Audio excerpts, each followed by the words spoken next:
For more than a decade, FTI has strived to become the leader in the aftermarket performance transmission and converter industry.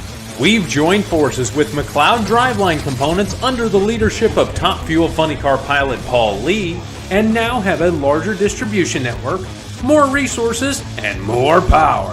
Come see us in the pits and ask how you can join the FTI family. It's not cheating, it is the competitive edge. This is WFO Radio.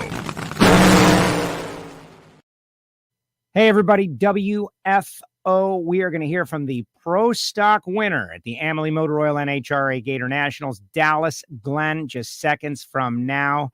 Welcome, everybody. And I want to tell you in advance, this is pre-recorded with Dallas. We were able to catch up. I'm on a plane right now. But I like to be honest with the WFO universe out there. So if you want to comment, you may. In fact, everybody can have a chat in the chat section. You guys can talk to each other. You can gossip behind the scenes about me. You can do all of that.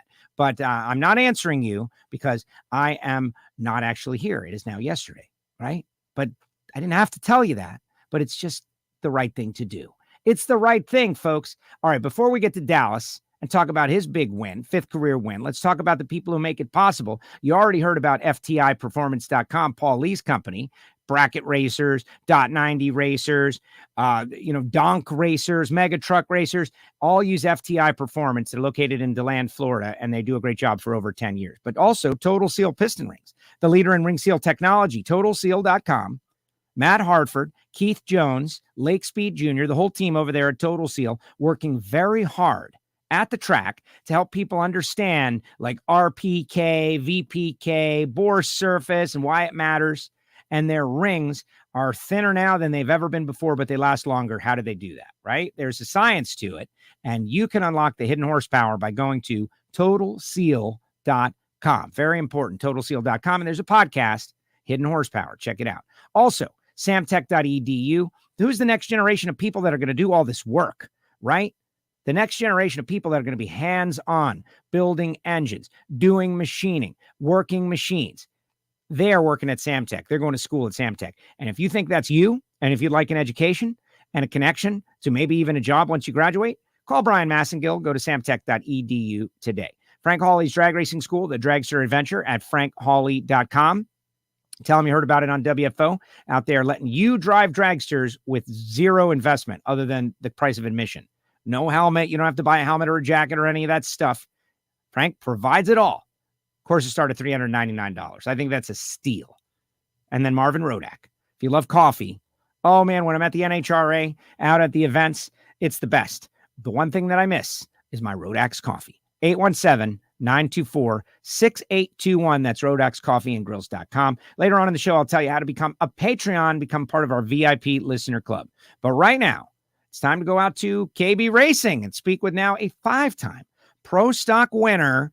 He's the Rookie of the Year from 2021. Keeps on trucking, Mr. Dallas Glenn. What's up, Dallas? How are you? I am great. I'm doing real good. Foot's doing real good, too. Yeah, the foot thing. Wow. That was, first of all, I'm not happy it happened to you, but it was interesting to have that like dramatic story sweep through the pit area in Arizona. Did you hear about Dallas? Dallas might not race. His foot might be broken. And you just the way the telephone game works, you meeting the people there. Did you hear about Dallas? Oh my gosh, Dallas. It was amazing from my perspective. For you, it was probably a little calmer because you had firsthand knowledge, but I'm glad you were okay and kind of were able to brush it off. Yeah, I kind of got lucky as the same time as not lucky. Like, I was lucky that I didn't break anything. I mean, obviously the most lucky could have been that I got my foot out before it got crushed, but it, just a few stitches and nothing broke. So it just took a little bit of healing and just try to keep my foot clean and elevated, keep the swelling down. And luckily it was on the right foot, so I didn't have to have a whole lot of pressure on it. Right. And of course, that's definitely the reason you red lighted it out in Arizona, right? Yeah. Let's, yeah, we can go with that. Go with that. You got a legit excuse right there. It is a legit excuse. And certainly, but to come back and still nicked. You're gimping around. People maybe didn't notice it, or they might not have shown it on the broadcast, or maybe they did, but you're not comfortable just yet. Didn't you still have some stitches? Yeah, I got most of them taken out on Friday, but there was one or two that looked like they still could stay in just couple more days. So we left those in, and I think I get those out tomorrow. So, yeah, it was just a little stiff, a little sore, it swells up a little bit every now and then. But overall, I mean, in the car, I couldn't feel a thing. So in the car, I was, just 100% back to normal. Working on the car, I was maybe 85, 90%. So it wasn't too bad. I was just a little bit slower than normal. Got it. Well, whatever. It did not hold you back. It did not seem to hold you back as you go on and win the Gatornationals. The biggest event win of your career, I would imagine. This is a crown jewel race. You're from the Northwest. Like, what do you know? What was your impression of the Gatornationals from years ago, and now to be able to win it? Well, I mean, just from the experience of working with everybody at KB Racing, the Gators are always a big race. It's the first East Coast race. It's almost like a second start of the season. You go out to Pomona and you start the season, but it almost feels like that's kind of more like a warm up. The Gators is kind of where everybody brings their A game. You have a little bit of a break before, in between the West Coast and that, and it's usually always a good car count, huge crowds. The facility's awesome. I love going to Florida, and to win that one is it's definitely one of those bucket list races to win. Like Indy and those other big races. So glad I got to check it off early in my career rather than fight for it. And at the same time, Tony Stewart getting his first win and Trip Tatum getting his first win. Karen, she's a veteran. She's won it a couple of times, but just a very fun weekend of racing, especially with the weather was terrible. It was, it depends how you want to look at things. Like, we missed out on 4 days of beautiful weather, or we're very fortunate to have gotten any racing in at all, given the circumstances. And that had to be a little nerve-wracking for you guys, right? One session of qualifying, 21 pro stockers there. Yeah, one session is always it always makes you a little more nervous. You know, one little mistake, one little thing goes wrong, and you're not even racing on Sunday, and that's huge. Not only that, but then, you know, just having the added pressure of performing perfectly on that one run, it makes you kind of a little more cautious. You back everything down a little more. You don't, go for it at all. So it just kind of changes it all. And, sometimes even backing it down too far will go and bite you. With these pro stock cars, you got to have the right amount of wheel speed. So you back it down too far, you could just piss the car off there, and that can come back and bite you and make it so it shakes and doesn't go down too. So it definitely adds a little challenge, and, it makes everybody nervous. It doesn't matter how good your car, how many races you've won, you still have to perform for one lap and one lap only. So it always makes things a little interesting. But that's what it's supposed to be, right? Mm-hmm. That's in this when we originally figured out this format, there were more than 16 cars. There have been times at the Gatornationals there was 50 pro stockers fighting for those 16 spots, and we want to have more cars than there are spots. And it should be so tough that you didn't qualify bug bites everybody maybe once a season or something. If you're not on your game, it's something you want to avoid. And that's what we got to see. It's unfortunate that the weather caused it. Chris McGahey didn't get down, and then he's out. But it is what it is, right? And we go into race day with 16 cars, and it was a very tough race day. Now, before we talk any further, I just want to observe your new background, Dallas. What's going on over there at KB Racing? You guys have set up like a little studio altar to the leaders. Honestly, I just rotated the camera around 180 degrees. I'm just sitting on the other side of the table.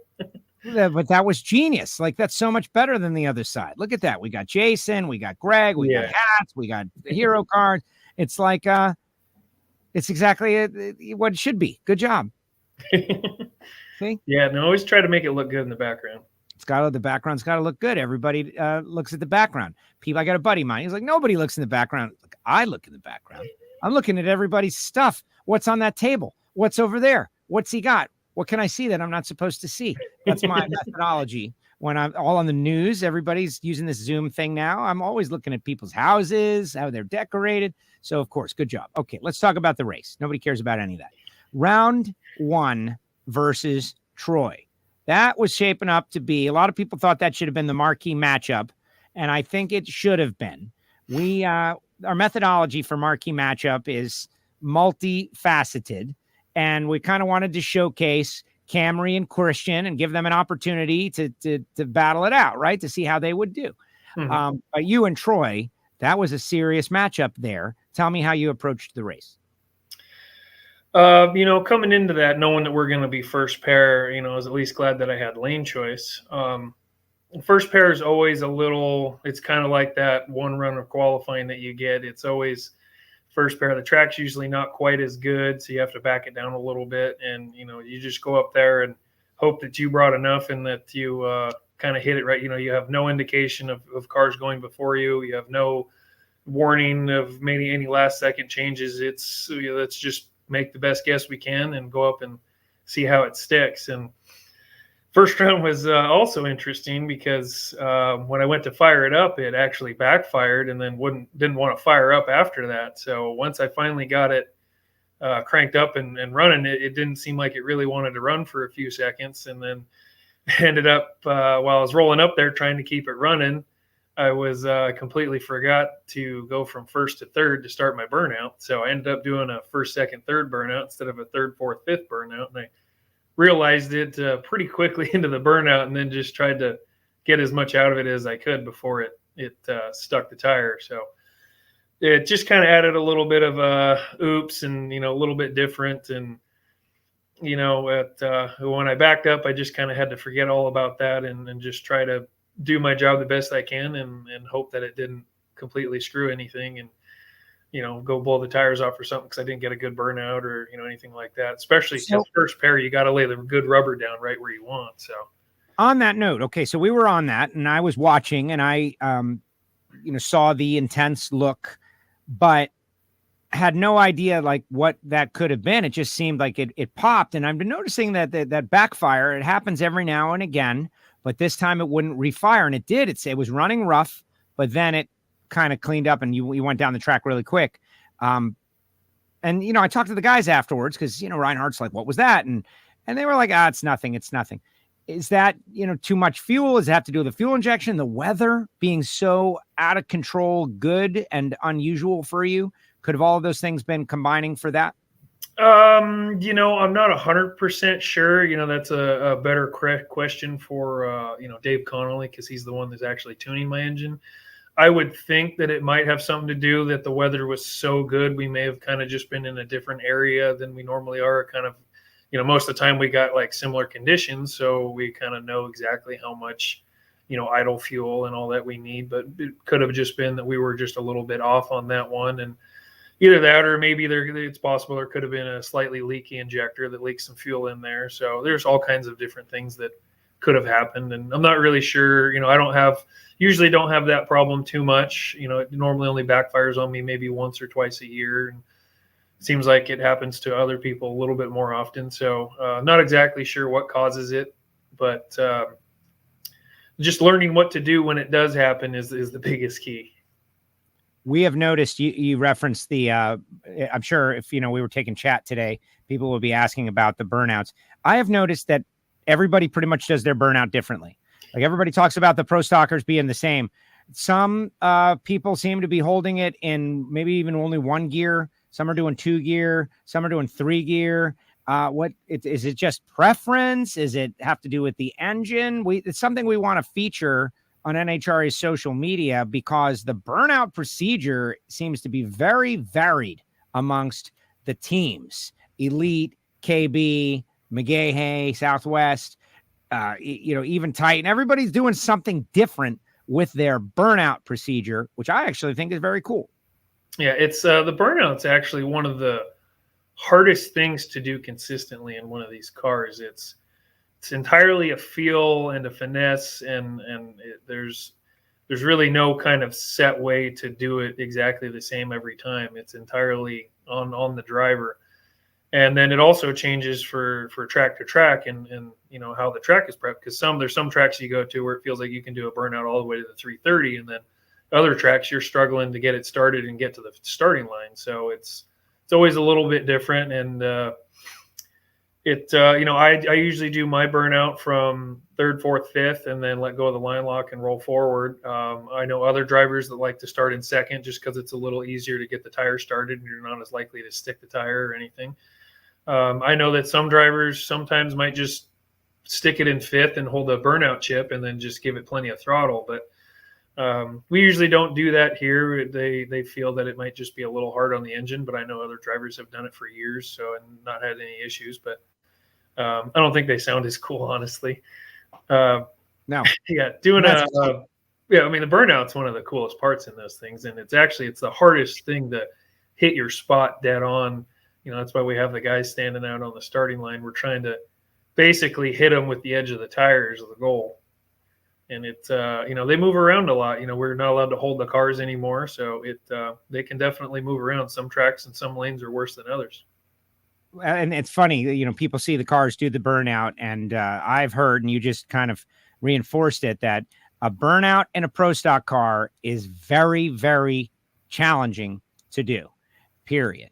And people might not even think about that, right? You go in and you just do a burnout. No, it's a hard thing to do. So you get around Troy. He had some problems, and lay down a 47.8, and that was kind of part of the, oh man, we're going to see big things, right? First pair down, we see a 47 with an 8. I was hoping that we would eclipse the carburetor era. That was on my wish list. We ultimately did, with Erica's best run in history. But anytime you see a 40 on the board in pro stock, that's a big deal. And you advance to the second round, and you're going to go up against Aaron Stanfield, who ran 45.7 at 213. He won the most recent race. He runnered up out there in Pomona. So this was going to be a big matchup for you. You're at a disadvantage in performance against a guy who is capable of winning races, and I'm sure you have great respect for Aaron's driving ability. Tell me about that run, because that was we had that one circled as a battle. Yeah, that one was a big one. If I knew if I could get past that one, I'm not going to say it was going to be any easier, but that was definitely going to be the real hard one for me to get by. Aaron's an awesome driver. He's usually really good on the tree, and he's definitely had the car to beat these last two races. He's got a very, very fast car right now. And, I wasn't, when I ran the 47 in the first round, it was, I knew that they had found some things, and then I had a good hot rod. So going from first pair to fourth pair, I knew that they could get a little more aggressive with it. So I knew as long as I just kind of hit the tree real good and just hope for the best, that I think I had a pretty good shot. And, I went up there and everything went smooth. The car fired right up. I did a nice clean burnout, and it made just an absolutely beautiful feeling run. And I remember I felt like I hit the tree good. And I remember going down, when I hit high gear, I could see I just had a nose on him out of the corner of my eye. And I was just thinking, oh man, don't drive around me. I know he's got big speed on the top end. And I just think, oh, please just don't drive around me. And I was able to get there before him. Big speed. Yeah, they were running 213.43. You ran 210. And I would imagine, I've bracket raced a little bit, and people might not think 3 miles per hour looks like anything, but you notice it. 3 miles an hour, they're moving up on you. Does it feel like that in a pro stock car? Yeah, I mean, the biggest speed difference is usually right at the finish line. If a car hits the chip a little harder than the other one, that's usually where the big jump is. Speed back in carbureted days was a little more of an indication. Now it seems to be more of an indication of what rear gear you're running. That 10.5 rev limiter really just kind of makes it look a little different than it used to. So you can definitely see that little bit of mile an hour. I could see he was kind of inching on me.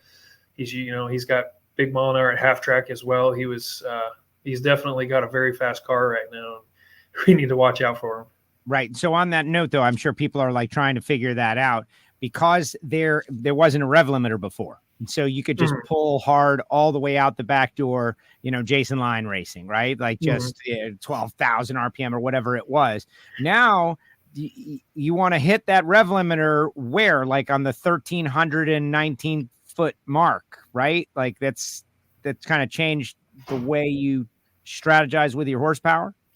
I think that's more of a preference on the crew chief. I would think some people want to hit it like right at the finish line. Some people want to hit it right after or right before.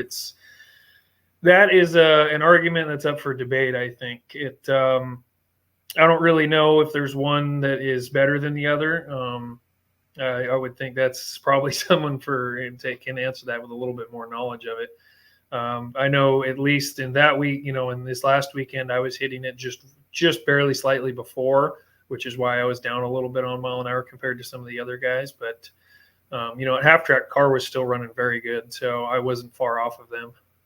Excellent. Now, I think that's interesting, though, a window into the strategy of you got to get there, though. You got to get there and that rev limiter. But if you kept your foot on the floor when you cross the stripe, you're going to be on the rev limiter, which is kind of cool. Setting up that semifinal matchup against Brogdon.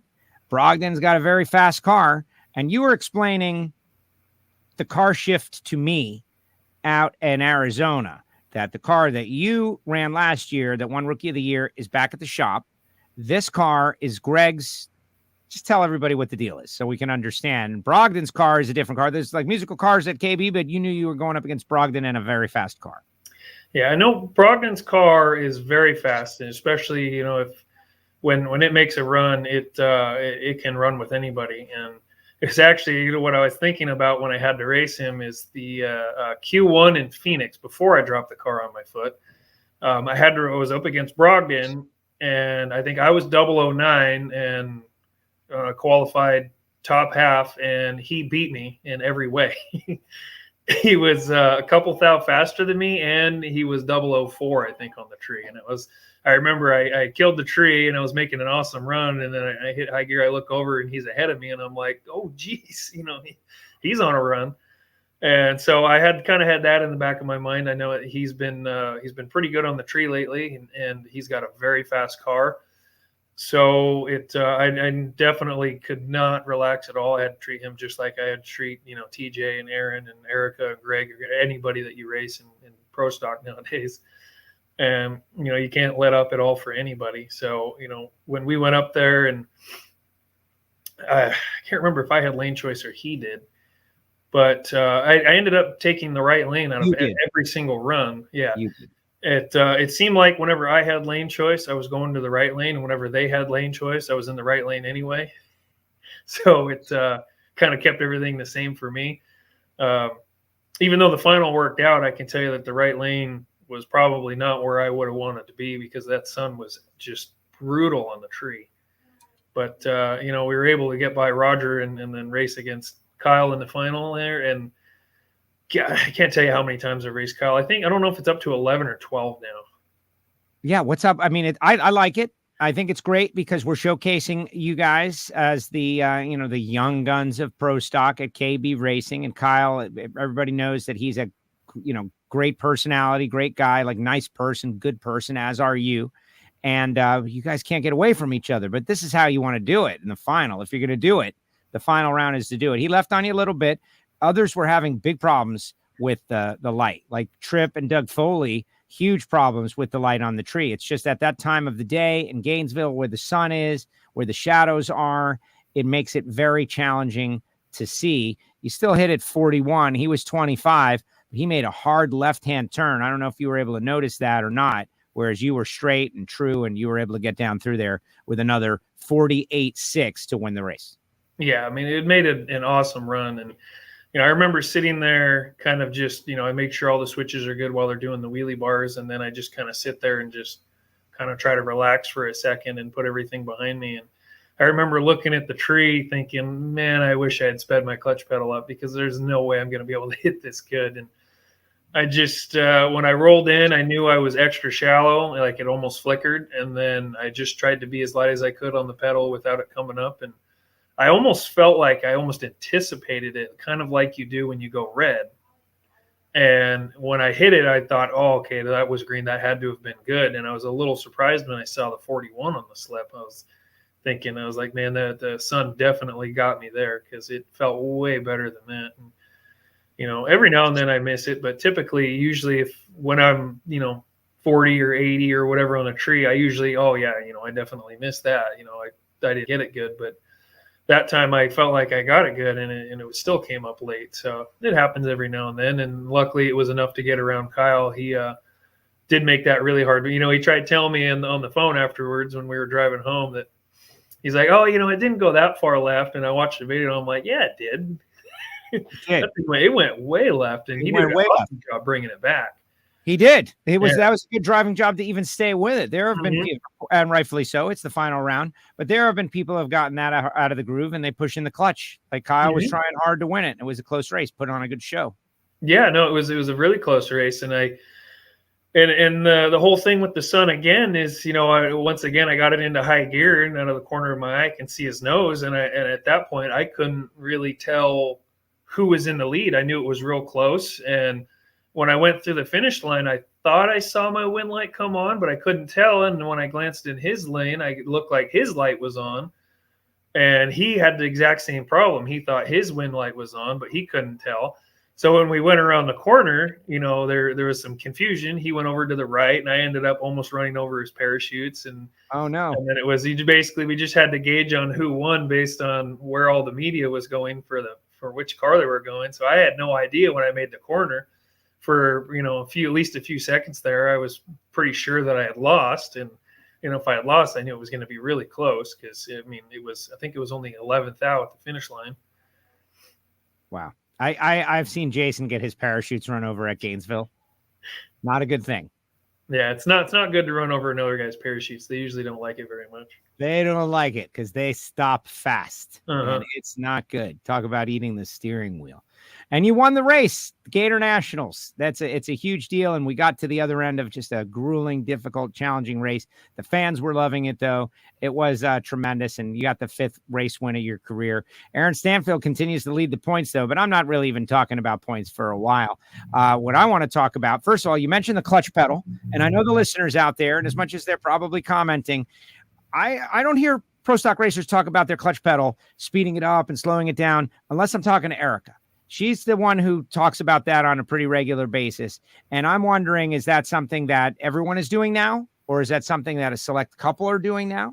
And you just referenced it. So what's your situation with that? I kind of feel like that's kind of a driver preference there. Like I tend to move my pedal around quite a bit. If I go up there in qualifying and I'm, hit 2 lights in the 20s, I'm definitely going to speed it up. I definitely try to do whatever I can, whether it's slow it down, speed it up. And I try to do everything exactly the same with me, how I let go, how much pressure I hold, and then I try to adjust the car around it. Now, I can't always do that, but I feel like if you can do everything the same and move the pedal to adjust you can squeeze a few thou here or there out of it. Now, as far as how much it actually moves, that's a great debate among crew chiefs and drivers. Some people think it might be 100ths or 200ths, and some people say it's all in your head. So even if it is all in my head, I feel like it works. So as long as it does something when I make a move, that's all I need to see. So I don't know if I don't know how much other drivers move theirs, but I know I usually move mine almost every run. So.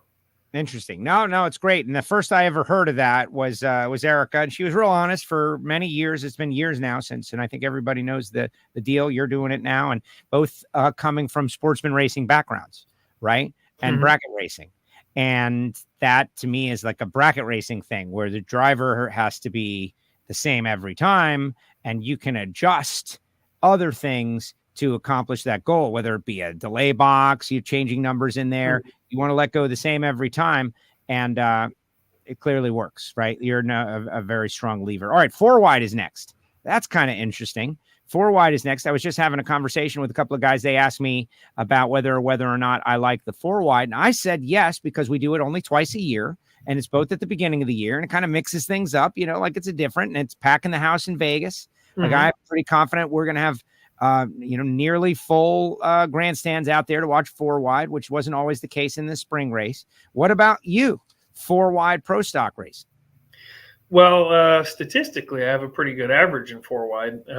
Yeah. I remember going to Vegas for the first time, racing 4 wide, and Dave and Rob Downing were telling me, it's like, yeah, typically a lot of the drivers that, there's so much going on that they get a little distracted, and usually, drivers don't drive as well. And I remember in Vegas, it was like everybody was 20 or better. And I'm like, I don't know what you guys were talking about. Everybody's killing it.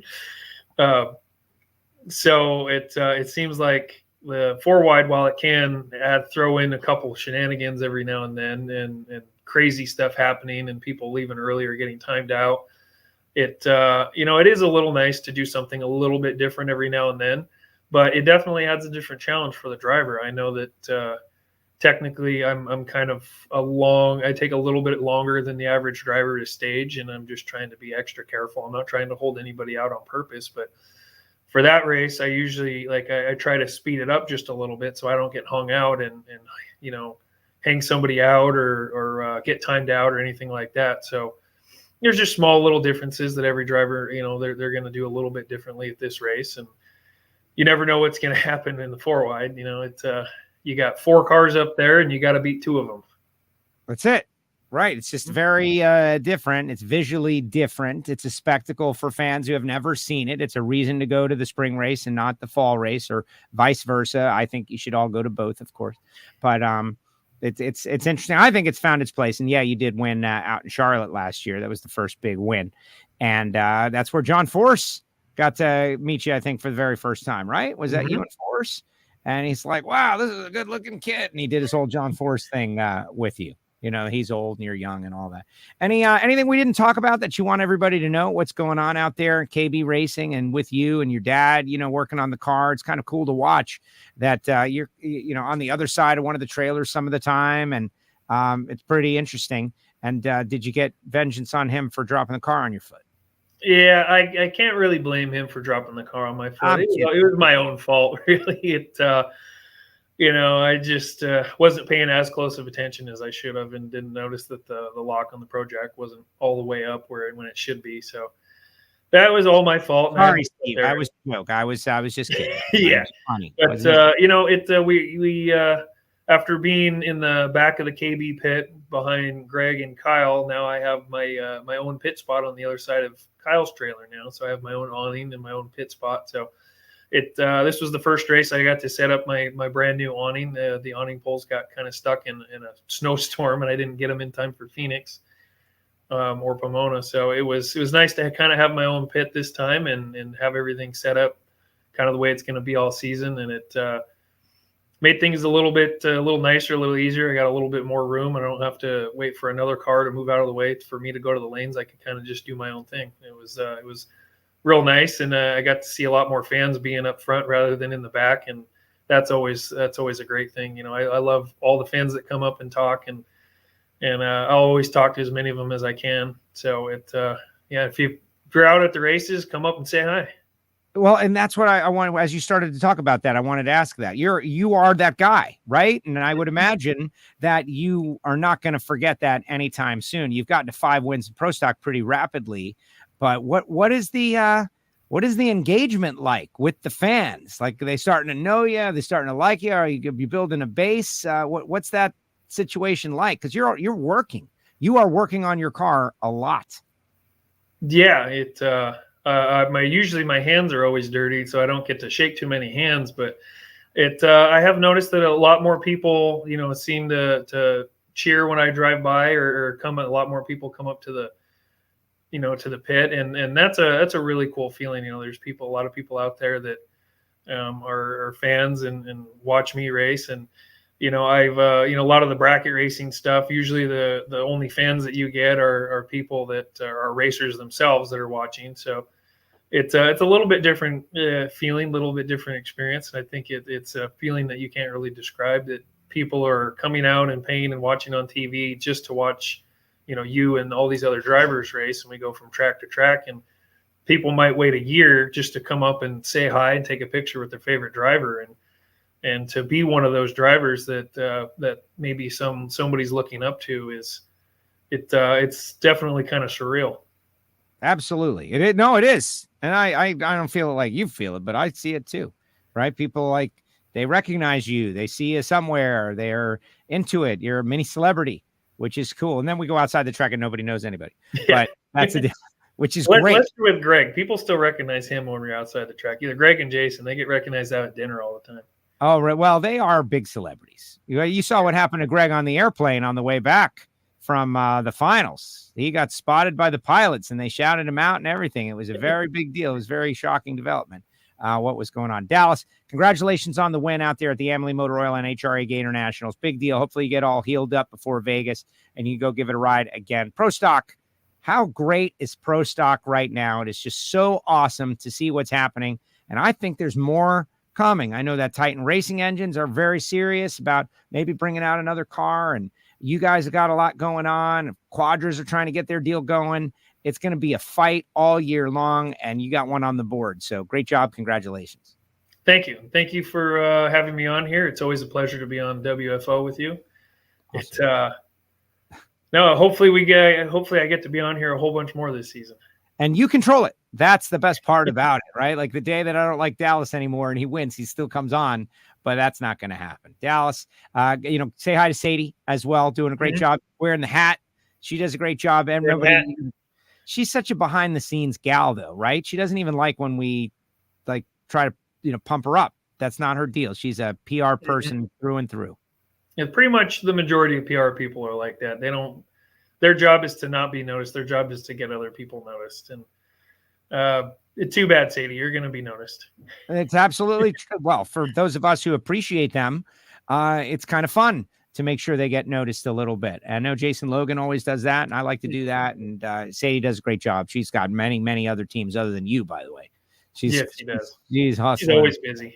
She's hustling out there. All right, Dallas, good job. Say hi to everybody for me. Thank you for making the time here on WFO Radio. Appreciate it. We'll see you in Vegas. Yep, see you there.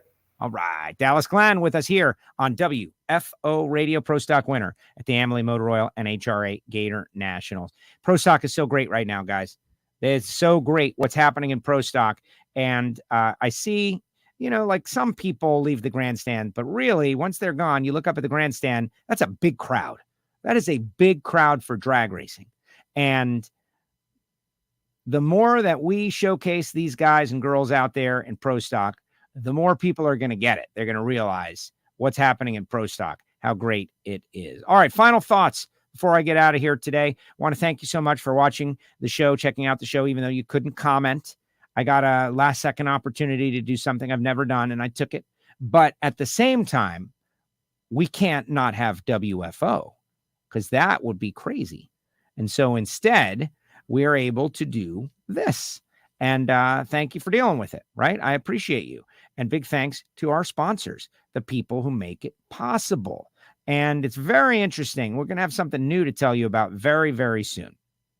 But in the meantime, shout out to people like Total Seal Piston Rings. This is Matt Hartford, Keith Jones, Lake Speed. We do the podcast for them, Hidden Horsepower, but they recognize that there are a lot of sportsman racers, Lucas Oil Series stock eliminators, super stock racers with their gas-ported piston rings that can gain by learning about Total Seal here on WFO and just hearing the name, Total Seal. Give them a call. Talk to them.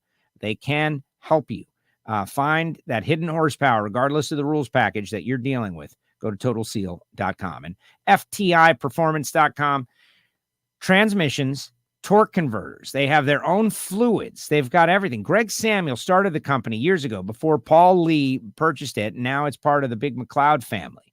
But innovators on many different levels. And I kind of feel appreciative to have seen the whole arc. It's a Florida company located in DeLand, and they burst onto a scene, and everybody knows the transmission companies out there. They burst onto the scene and they began to dominate. Whether it be big money bracket racing, these $1 million races, the flings, like chances are the guys that win, you go late in the rounds, a lot of them have got FTI performance, torque converters, or transmissions. And whether it be some sort of super fast street car or whether it be pro modified, top sportsman, top dragster car, they have got the parts. So check them out. Tell them you heard about it on WFO Radio. We always shout out to our friends at samtech.edu, Brian Massengill and the family down there in Houston, Texas. We're coming your way, guys. It's going to be great. Sam Tech, they will be representing. And when you see Sam Tech on the side of a car, it's not because they sponsor it. It's because that car is the curriculum the students are working on. Frank Hawley's Drag Racing School, the Dragster Adventure, your chance to drive a dragster, and Marvin Rodak, Rodak'sCoffeeandGrills.com with the hot sauces and the spice rubs and the grills and tools and tips and information. If you're ever down there in Fort Worth, Texas, you got to go to Rodak's. Check out the shop. Check out how he roasts coffee. Fresh per your order. It is great stuff. Thank you, Marvin. And to the Patreons out there, the Patreons are doing such a great job of like recruiting other Patreons. It's like every other day, someone will sign up for the yearly membership or a monthly membership to Patreon. What do you get? Well, you get to be part of a secret society of WFO. You get Monday Motivation, where I kind of just set the scene. What's going to happen? Like this week, they didn't get it because I was driving back from Gainesville. And sorry. But sometimes they get photographs. Sometimes they get stickers. They get to participate in the Ignition Show, and they get to be in the know and part of our advisory board. So when I've got a dumb idea, I run it by them first. Like, is this a dumb idea? And they say, yeah, it's dumb. Don't do it. And then I don't, because I listen to them, because they're the Patreons. WFOradio.com. Go to patreon.com/WFO Radio. You can get to us there. And there you have it. Our WFO store. Go to WFOradio.com if you want some free WFO stickers. I will send them to you. You got to do all the busy work, though. You got to do the busy work, guys. Do it. And I will load those, but don't expect, because I'm going to see March Madness. A couple hours in Vegas, plunging on college basketball. Normally I would just not say that, but I feel like we have kind of gotten to a new spot with the WFO Universe. When I used to work in Miami doing talk radio with Radio Hall of Famer Neil Rogers, right? Like, people liked to know what was going on away from the show, whether, he was going to Vegas or he was going to somewhere doing something. And we're now in this amazing new world where we can make sure that you get the content you want and still, time shift things a little bit, like the DVR of the world, which is pretty amazing. Instead of making something up or just putting it out there, I just want to tell you what's up. I'll ask the advisory board what they think, though. Maybe I shouldn't do that. The next time I time shift the show, they'll tell me don't do it. Don't do it. Don't forget to get some gear. Last time I looked, it was 40% off.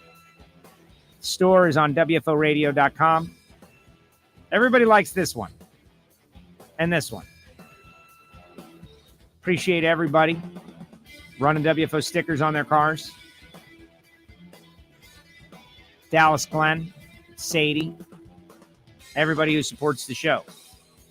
We are working hard, guys. We are working hard to make a place for drag racing fans between national events so that you hear the drivers. We're going to hear from Trip Tatum coming up. We're going to hear from Karen Stouffer coming up.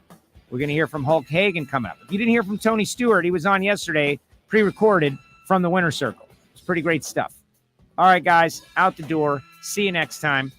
Thanks to Dallas. Another win for Dallas. That boy good. He certainly is. WFO.